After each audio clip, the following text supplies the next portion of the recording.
board last year. And tonight there's an urgent warning from the United Nations World Food Programme that a crisis point is near. Simply put, there simply isn't enough money to buy food for the millions who need it most, and if more money isn't found, then food aid in some places may have to be rationed or even halted. Our coverage begins with Nick Miles. Getting the food to where it's most needed, matching demand with supply during droughts, earthquakes or wars saves millions of lives. But as food prices rise, many more people are at risk of not having enough to eat. The big grain producers, the US and Canada, are still growing the crops, but there's increasing demand to divert them to fuel our cars or power plants instead. And that's not the only thing nudging prices higher. UN figures show that food prices rose by 40% last year because of rising demand from developing countries and high oil prices.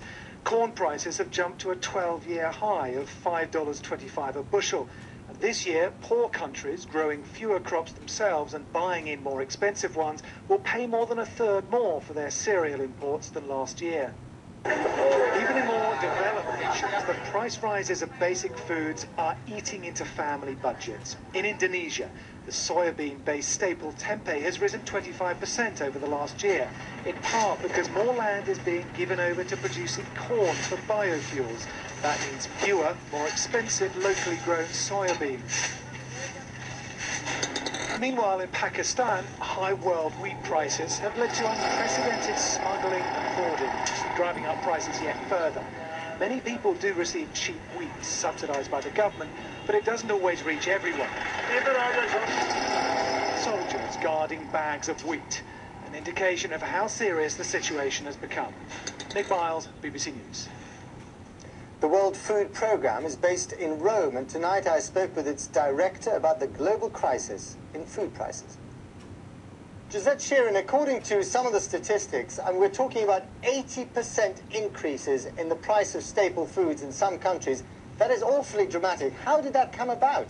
Well, this is hitting the world's most vulnerable very hard. There's a number of factors driving these higher food prices. We know that the high oil prices really drive food prices because it's fertilizer to harvesting to distribution of foods affected by the high oil prices, but also increased demand in China and India. Also erratic climate. We're seeing more droughts and more floods affecting the food supply system. But those who are hit hardest are those who live on less than $1 a day or less than 50 cents a day in many places. And how many people are we talking about here? Well, we've got 860 million people in the world who are threatened with severe hunger every day. For the World Food Programme, we are slated to reach about 73 of the most hungry for the year to come. Our challenge is that even to fill the cup, and this is a cup from our program in Rwanda, it now costs us 40% more than it did in June. And for the U.S. contribution, they're reporting that their purchases since October have gone up 40% to help us fill this cup. So we're really able to put less food in here right now than we were just a few months ago.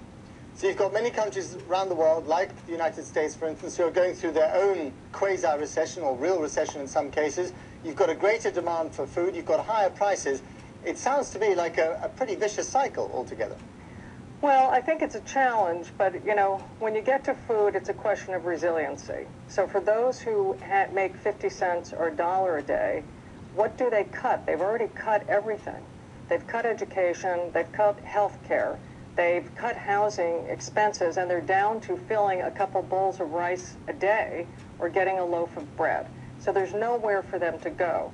Other countries higher up the economic ladder have more resiliency. You can cut out dessert, you cut out meat a couple times a week. So it is squeezing. We're seeing people affected all over the world. When you talk about rationing, what exactly are you talking about there? The World Food Programme, I think, sets the record in putting all of its money out in the field. 93% goes to feeding people. But even with all that tight budgeting and cost savings, we still are being affected by an average of 40% higher prices since June, so we can procure less.